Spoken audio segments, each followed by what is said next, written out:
I want you to imagine watching the news and realizing that they're talking about your child.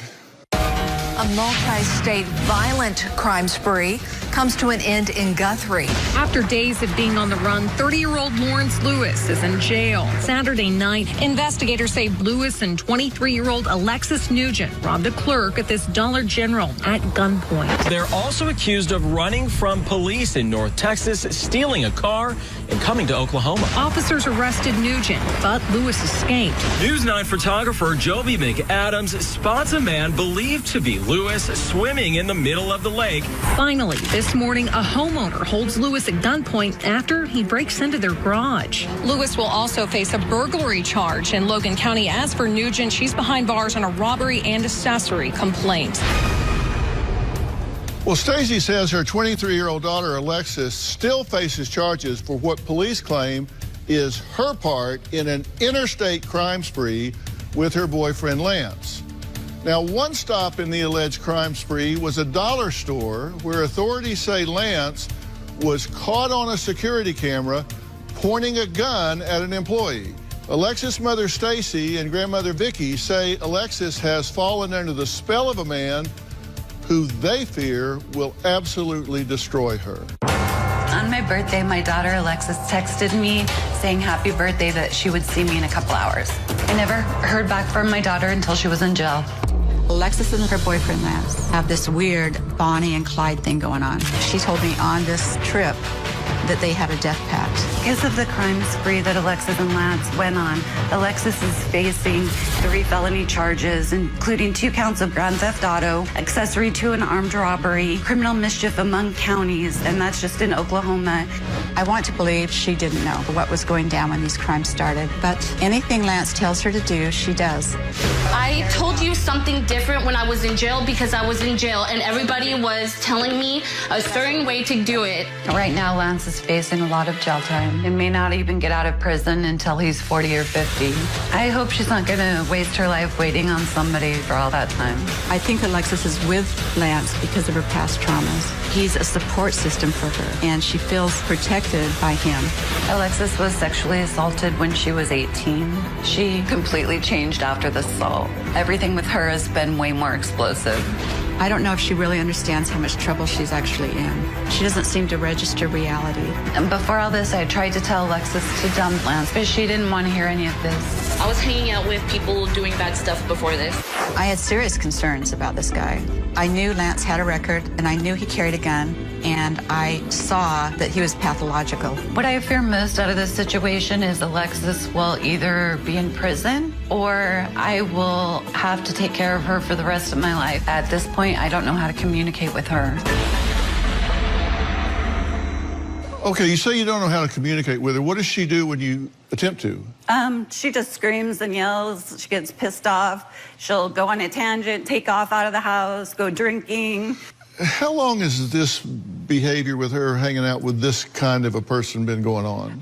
This has only been recently. She started out as like a normal, like I would say normal, the happiest child that I ever saw. And then when she was assaulted, everything just went downhill. Everything's turned into a complete mess and it just keeps spiraling. Okay, and you say that she was assaulted, and we'll talk about that in some detail in a minute, but what was done when that happened in terms of trying to help her adapt to that, accommodate to that, heal that, get past that? So she was in denial initially. We took her to the hospital. She didn't admit it to the hospital. We basically just kind of tried to get her in to see different counselors, you know what I mean? Is this a long way of saying nothing? Yeah, it is, you're right. It's a long way of saying we just kind of pushed it under the rug. Okay, she didn't do squat. Right. So this happened and you didn't do anything about it. And now, you say that Alexis agreed to a death pact with Lance, yes, and was going to shoot Alexis in the head in case of arrest. Did she tell you this? She told me that, yes. What'd she say? She just said that that's what his thing was. In case of arrest, he would shoot her in the head and shoot himself after. And that was okay with her. Okay, so if they start closing in, I'm going to shoot you in the head, then I'll shoot myself. Yes. Okay, but when it did come to it, he actually jumped out of the car and ran off and left her there. Yes. The car was T-boned by the police. She could have died in that incident. They said that they can't even believe she's alive. She was left in the car. He took off. So it's like, love you, baby, bye. Yeah, He takes off exactly. across the field and leaves her there to deal with the police. Have you pointed that out to her? I did point it out That to he her. abandoned her in the wrecked car to the police and he took off? She seems to think that he didn't. Like, oh, he was looking out for me. She's in this, like, whole other universe saying, he's looking out for me, he's looking out for me. And they're out there doing this stuff. I mean, insane stuff that you can't even believe your kid would do. They actually crossed state lines. Yes. Has there been any talk about federal charges? There's going to be more charges in Texas. We just don't know what those are. Does she have any sense that he was putting her in danger at this point? I think that she, at first, just thought I feel like she just thinks it's an adventure. And they're just, I love you, we're committed to each other, I'll wait for you forever, baby. Like, it's, Well, she talked to him this morning. yeah, that's, She called him in here. I listened to the phone conversation. okay. And honest to God, it was like, you know, they were talking about going to the prom. No, I know. Let's listen to that conversation. Okay. I miss you so much. I miss you more. I wish I could see you. I wish you were here. I can't wait to see you, kiss you all over, hug you, squeeze you, and just want to hold you forever. I want to hold you forever too, babe. We'll see each other soon, I promise. I hope so. I know, it's been too long. Yeah, that's Really, it's disturbing. like they're talking about prom dates, Yeah. right? It's like they're going to see each other tomorrow. Like, they don't realize that he's going to be in prison for a long time already. Yeah, I mean, so they're going to get to that in 25 years. exactly, when he's 50 and she's Yeah. 40. Well, and we're going to talk to her about the reality of that. And I have a criminal attorney here today that is going to be able to speak to this with great authority. Now, Alexis told my staff that she had no idea how she and her dog and fiance Lance went from a nice, peaceful car ride to an interstate crime spree. I hate it when that happens. You're just, one minute you're just like driving around, and the next minute you're on an interstate crime spree. I'm going to let her explain that maybe in a little more detail. We're going to meet her next. We'll be right back.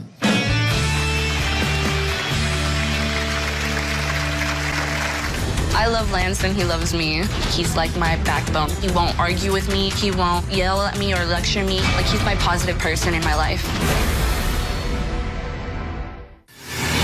And later, it bothers you to hear her talk about taking her own life, did it not? Yeah, watching what you're doing in your life bothered me.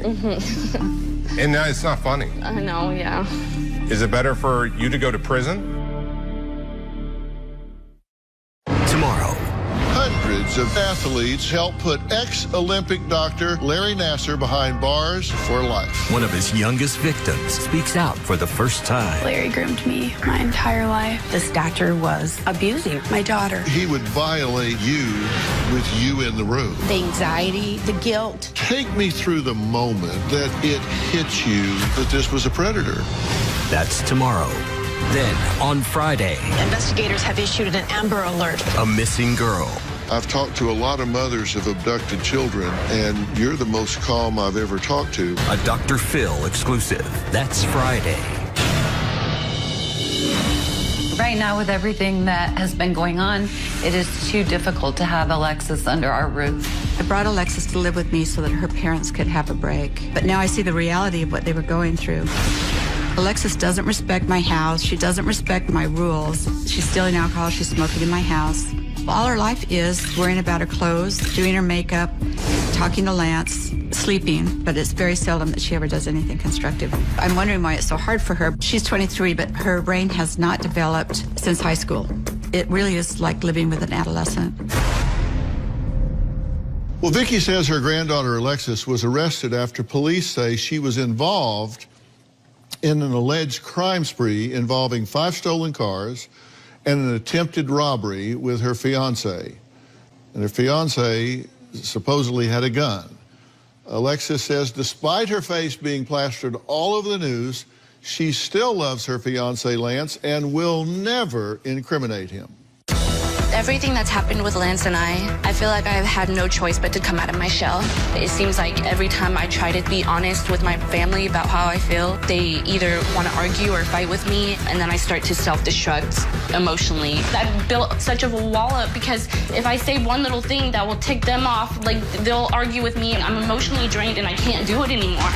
Other than having to deal with the stress of court, being in jail, and also not knowing if I'm going to be seeing my fiance Lance, I have my own battles going on between my parents and also my grandmother. They try to change my personality and want me to be someone I'm not. The main issue between my mother and I is she likes to drink and start fights with me. And the next morning she'll wake up and not remember any of the fights. She also makes me feel like everything I do is wrong. I moved in with my grandma about a week ago. Just the other day, my grandma kicked me out. She got angry with me because I'm still talking to Lance. Because you started the argument because of Lance, because you didn't want me defending him. That's not how I see it. And I'm not gonna make my fiance look like a horrible person.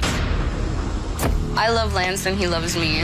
Lance is a soft spot for me because he's where I can run and not have someone yelling at me. He's like my backbone. He won't argue with me. He won't yell at me or lecture me. Like, he's my positive person in my life. We get along really good. We're like two peas in a pod. We act so goofy together. We can be weird together, and like, we don't judge each other. I've never been more happy than when I was with Lance. I'd much rather be homeless than be told that I can't be myself. Even though Lance is behind bars, he's still my man, and I'm gonna stick with him. Okay, it's good to meet you. Yeah, it was nice meeting you too. Now, you said even though he's behind bars, you're going to stick with him. Yes. Mm-hmm. And you're very sensitive about not wanting to say anything that throws him under the bus or incriminates him. Yes. But and let me just assure you, I'm not going to ask you to do that. That's fine. Because you don't need to. They got security cameras with a gun in his hand. I haven't really watched any of the videos, though. I have. And so they really don't. I'm sure. No, they really don't need your help. So I won't call on you for that. Of course. So you don't feel guilty about that. But he is in jail. Yes. Mm-hmm. And he is facing multiple felony charges. Yes. And just with what he's charged with so far, he's looking at 25 to 30 years and $25,000 in fines, which he can't pay. And then you're also charged. I have 3 charges. And what do you think's likely to happen with your charges? Well, I'm trying to be optimistic about it since I do have no priors. I'm hoping I'll just get like probation for probably like 10 years or something like that. But I mean, that's still not like the most ideal thing possible, but there is the chance that I am going to be facing time as well. So, I mean, I could be doing months or even years behind bars. What was in your mind when you and your boyfriend allegedly did what you allegedly did? Well, the thing is, most of it I didn't have a clue. Like, this stuff that you guys do have on video, I didn't know about. And we were just trying to make like a better life for ourselves. But once you're not sleeping or eating or your mind is messed up on drugs, you really don't do what you really would do if you're in like the right state of mind. When this security camera, when I said we didn't need your help, this security camera picture here where he's going into the store with a gun in his hand, you were right behind him in the car. I was I didn't know that was gonna be going down. Our car broke down, and he kind of just said that he was gonna go get some help. So I didn't assume that was the help. And you had a death pact. Yes, we did. So if you got arrested, he's going to shoot you in the head and then himself? We were going to do it at the same time, like line our heads up and do it at one time. Why, by the way? Like I said, whenever you're not sleeping, not eating, and you're doing drugs, like your mind's not fully there. That doesn't make sense to you now. No. When you did crash the car, he was driving, and he bailed and took off running. Yeah. And left you there. He told me to run as well because he didn't want me to get him in trouble, but I didn't. Hey, it's ride or die, baby. They catch us, we're going down together. Then when they do, he hauls ass and leaves you there. Well, I knew about it, though. Well, Alexis says when she got out of jail, she purchased an engagement ring for herself as a reminder of her boyfriend, Lance. We'll talk about that next. And she also had a really interesting and I think candid conversation with Coach Mike. We'll be right back.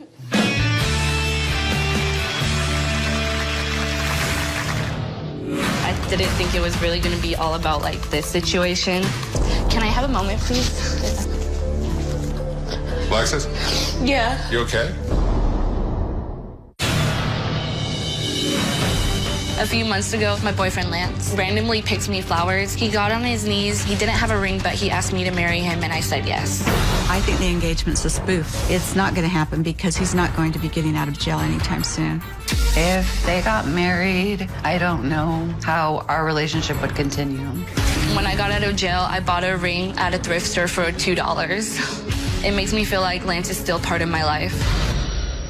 How did you afford that? It's a $2 ring, but I mean, I put it on, like I bought it, and then this one here is actually from a family friend of his that they gave to me, which both of them, they're not like real or they're not fancy, but it doesn't have to be like that. Counts. It's a thought that counts. It's symbolic, yeah, right? it means something to me, and I like to keep wearing it. It doesn't matter whether it's no, it doesn't matter. $2. I mean, people thought it was real before, so I was like, yeah. Sure. But it's symbolic to you. It means something to you. Sure. I get that. Okay, now I really wanted to dig deeper with Alexis, so I called on Mike Dare to meet with her in advance. Now, he is a life coach and CEO of Cass Centers. Now, Coach Mike focuses on helping his clients break free of destructive patterns that aren't yielding the results that they want. And his New York Times best-selling book is called Best Self, Be You Only Better. So I asked Mike to sit down with Alexis a few days ago to really learn what it is that she actually wants from her life and take a good hard look at what's working and what's not working. Let's take a look at what they had to talk about. Hello. Hi, Alexis. Hey. Nice to meet you. Coach Mike, nice to meet you. So what would you say is not working for you right now? I drink a lot. Let's just start to write out what's not working for you. Drink too much? Drink too much, yeah. Okay. Talking to my parents isn't working because every time I do try to talk to them, it ends up in an argument. And what is working? I like drawing and painting, and that kind of gets my emotions like out there. So being creative? Being creative, yeah, because I like to do makeup too. Okay. What else is working? Talking to Lance helps me. He's my positive person, and I feel like I'm gonna lose the only person who actually listens to me. And that's scary. That's scary, yeah. Can you just draw over here a picture of you and Lance? Okay. That's a great photo. Over here, I want you to draw Lance in jail. Okay. And there's a specific event that led him to being behind bars, right? In terms of like ending up here, what do you think the first thought that happened over here? Well, we needed money because we both weren't working. What did you end up doing to get money? I was more like the person who was like, no, we need to get jobs and like, you know, have a normal lifestyle. He had a different lifestyle. So I think his thoughts were a lot different. So where did it end up being that your idea became the lesser idea? We would argue about his ideas about it. I was like, why are you doing this? I want you to explain why you didn't put your foot down. This is a lot harder than I expected because I didn't think it was really gonna be all about like this situation. Can I have a moment, please? If that's okay. If that's okay. Thank you. Alexis? Yeah. You okay? Yeah. I just wanted to help you figure out, like... Yeah, I know. It's just, like, with the whole court stuff, and I'm not going to say anything to throw him under the bus or anything like that. Like, I can't. No. I think what came out of this for me is how you know in your gut what's right. Yeah. And you have a hard time setting boundaries. What goals do you have in your life? Well, I would like to have a good job. I would like to have... You want a job? I want a job, yeah. Okay, what type of job? I have 3 of my dream jobs. Okay, what are they? I would want to be a tattoo artist, a makeup artist, or do something for Disney. Okay, so draw yourself working in the arts, just the vibe, the energy you have to it. What else would you love? I would love to have my own place. So independence? Like, independence, yeah. What we'll do is we'll take some of this to Dr. Phil and get his impressions. Okay. And we will then have a plan. How's that sound? That sounds awesome to me. Please welcome Coach Mike Baer. So, Coach Mike, what did you take away from that session? Thank you for having me, Dr. Phil. I mean, what I took away from that session is we spent probably the only hour in the last year of your life where you've actually looked at your own life. Yeah, that's true.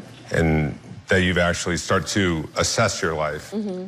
It bothers you to hear her talk about taking her own life, did it not? Yeah, the whole watching what you're doing in your life bothered me. Mm-hmm. And it's not funny. I know, yeah.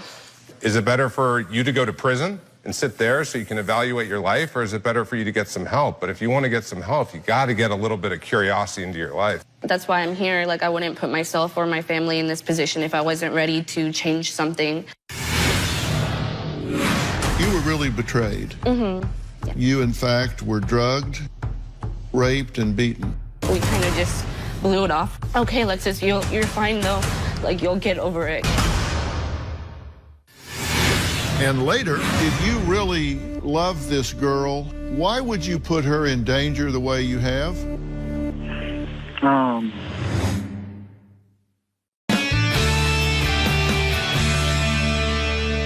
We talked about an assault that took place, and without getting into great specifics about this,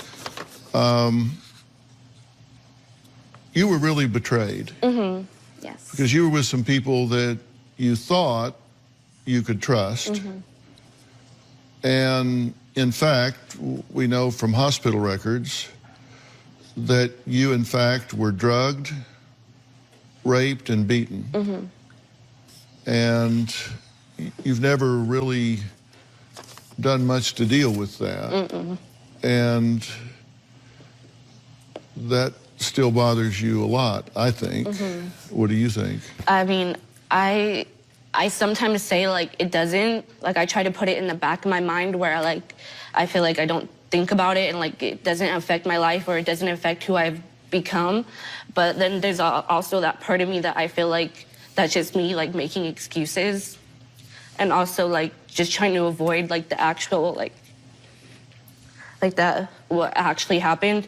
And I feel like I never really got the chance to, like, really talk about it, or, you know, like, I never, like, pressed any charges or did anything like that. We kind of just blew it off, or was like, okay, Alexis, you're fine, though. Like, you'll get over it, kind of a thing. Mm-hmm. But you don't just get over that, do you? Thank you so much. You don't just get over that, do you? You didn't deserve that. I know. And I'm really sorry that happened to you. And I think it's made you define some things differently. If I can have a whiteboard for a second.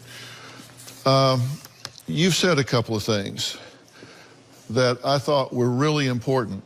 When you were talking about Lance, which we'll meet here in just a second, you said he's my positive person. In talking about your life, you said, he's my positive person. You said, he has protected me for so long that I don't want to be the one that now criticizes him while he's in jail. Well, it's not that I, like, criticize him. Obviously, I'm not happy with the situation, and I wish things could have been different. But I know I spent more time with him than anybody. I know who he is as a person. He's a nice person. He would never want to hurt anybody. I just really honestly think, like, drugs and not sleeping and not eating really can affect the brain. In fact, you said he's never hurt me.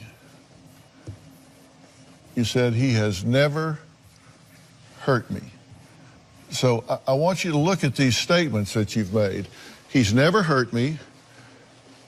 He's my positive person. That's not a T, that's a positive sign. And he protects me. Let's be honest. And I'm just talking about facts here. He said, he protects you. He's my positive person. This is the guy that gets in the car with you high on drugs. Yeah. This is the guy that protects you. He gets in the car with you on meth, runs from the police at 110 miles an hour, crashes a car, takes a gun and goes into a store with you sitting outside, allegedly. This is the guy that's protecting you. This is the guy that would never hurt you. This is the guy that's protecting you. We've talked about him, but it's now time to hear from Lance, which we're going to do next.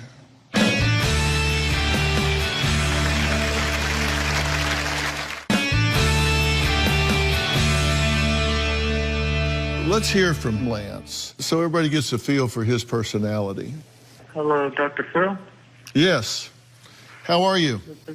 Oh, I'm all right, thank you. Right now, you're in jail, and Alexis feels like you two are very much in love. And I'm curious, if you really love this girl, why would you put her in danger the way you have? Why would you put her in a car at 110 miles an hour running from the police if, in fact, that happened? And if the alleged crimes that are against me are true, you know, I mean, it was nothing that I would ever want to do to harm her or put her in harm's way. My intentions would never be that. And, you know, you just get so caught up in the moment whenever you're under the influence. And we're speaking again hypothetically, because I don't want you to incriminate yourself here, but if you love her, why would you enter into a death pact with her and say, if we get caught, we're going to shoot each other in the head and die together? Hypothetically, I wouldn't be into doing something like that. I would never do that. Mm-hmm. I couldn't pull the trigger on the one I love the most. And again, we're speaking about hypothetical folks here, not y'all, but let's say someone was in love with a young woman that was 23 and had her whole life stretched out ahead of her. And her boyfriend was looking at, say, 15 to 25 years in prison. If that person loved that girl, would he say, take yourself out of the game and sit on the sidelines for 15 years, waiting for me to get out of prison? We've only known each other for about 16 weeks, but wait until you're 40 for me to get out of prison. Would that be a loving thing for a person to do? No, Dr. Phil, I don't think so. And as a matter of fact, to be straightforward, I had told Alexis that I don't expect her to wait for me, and I would rather her look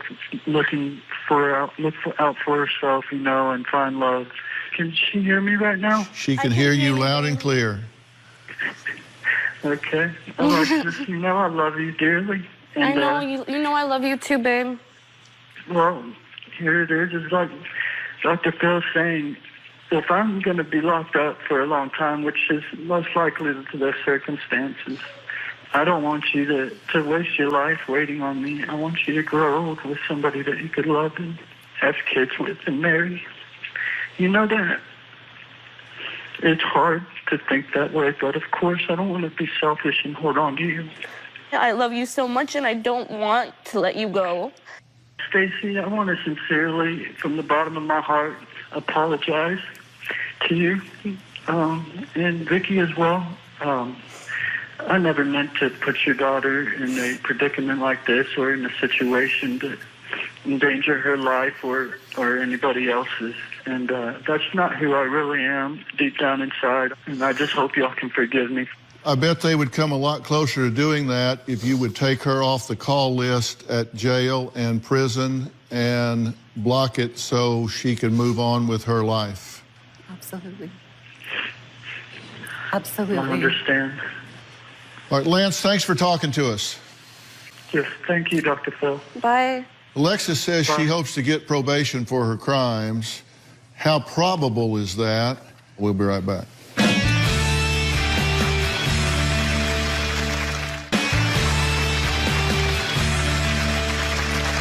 Alexis is being charged with 2 counts of unauthorized use of a vehicle and 1 count of engaging in a pattern of criminal offenses in 2 or more counties after being arrested with her boyfriend, Lance. That's so far.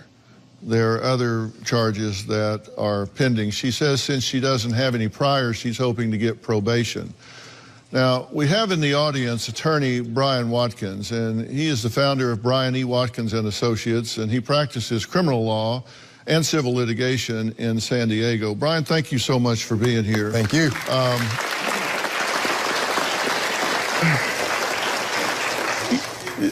The truth of the matter is, they're not even supposed to be talking now, correct? Correct. As co-defendants, they're not supposed to be having communications. And if Alexis is convicted, she'll be a felon and she will not ever be able to have contact with him, and she cannot go to the prison grounds and visit him, nor will they be able to speak on the phone. The judge will break them up. With regard to Lance,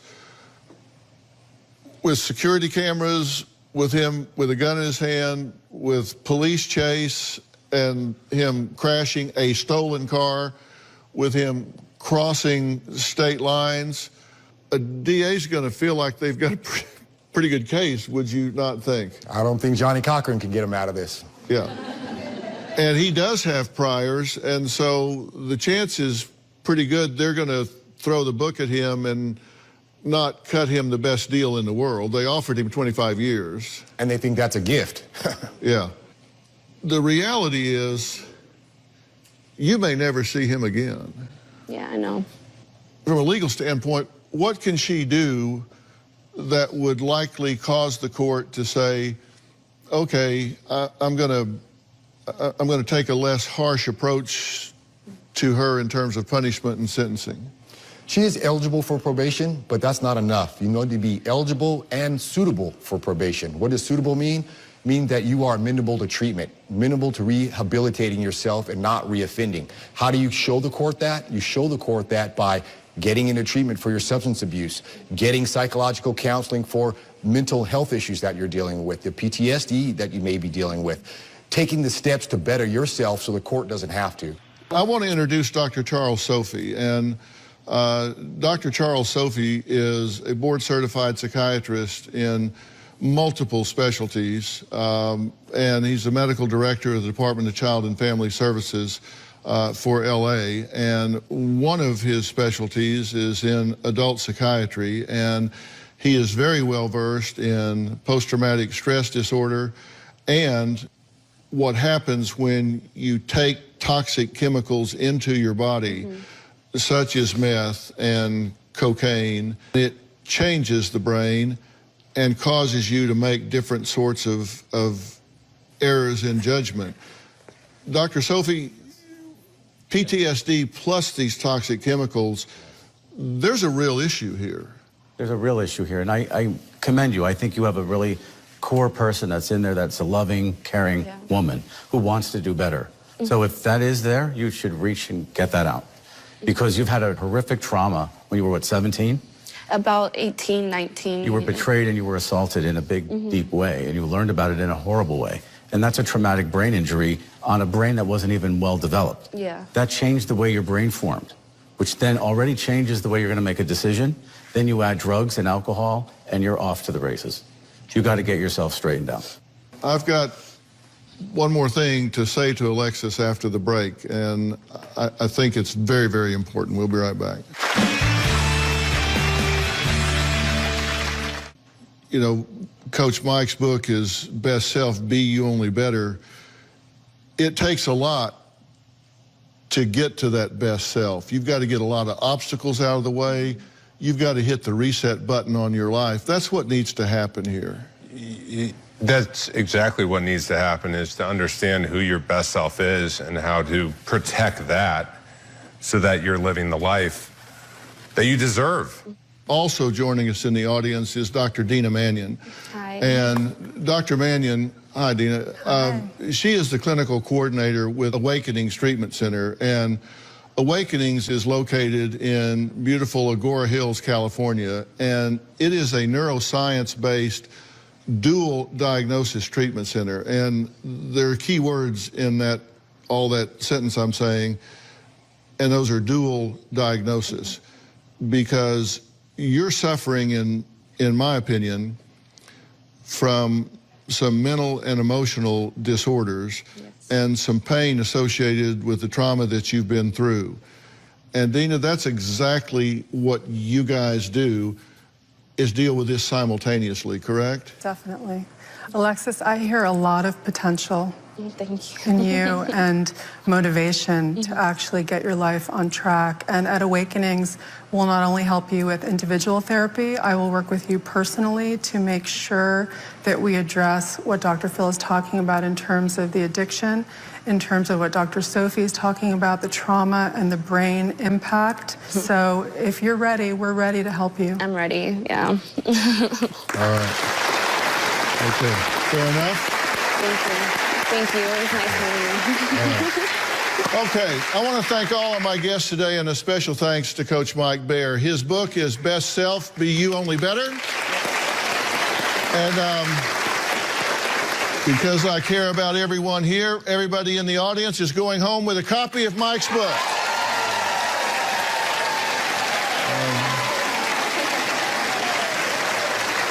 If you visit CoachMikeBaer.com, you can receive a free personal assessment that will tell you just how ready you are right now to make the changes you want to see in your life.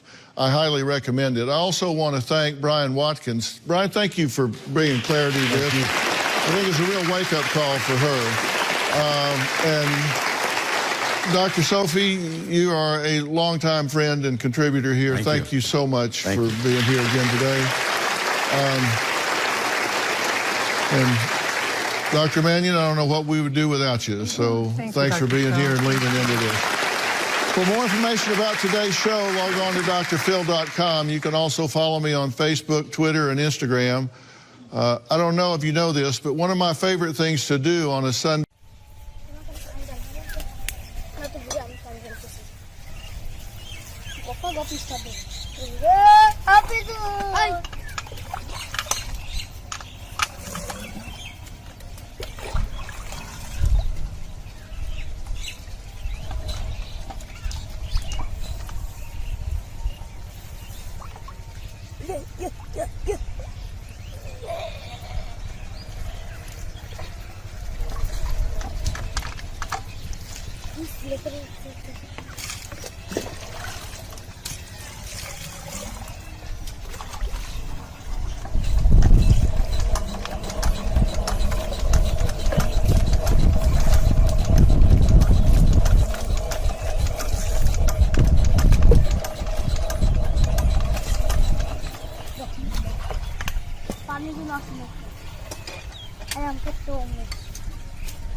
अब हाथ बाटे लाले लाले गलिया ओठ लालिया पिया मोरे सुखत बाटे राजा मोरे सुखत बाटे पिया मोरे सुखत बाटे राजा मोरे सुखत बाटे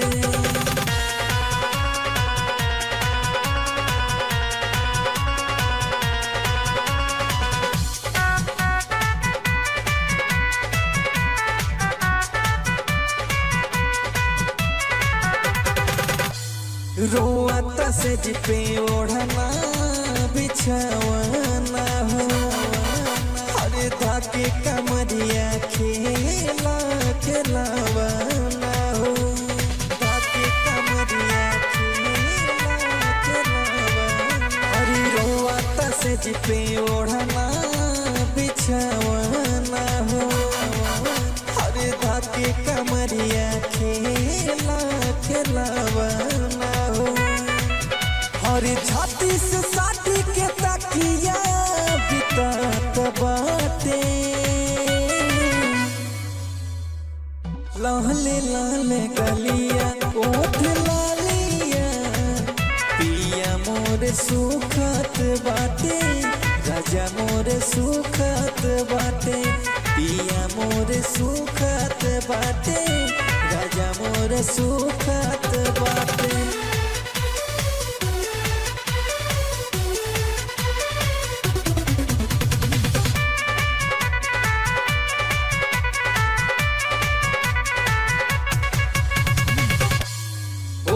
बेकार कायल सोरहो सिंगार हो हर तड़पेला जवानी अनुराग हो तड़पेला जवानी अनुराग हो होता बेकार कायल सोरहो सिंगार हो हर तड़पेला जवानी अनुराग हो और बीपिन तोहरे प्यार से मनवा कुंगत बाटे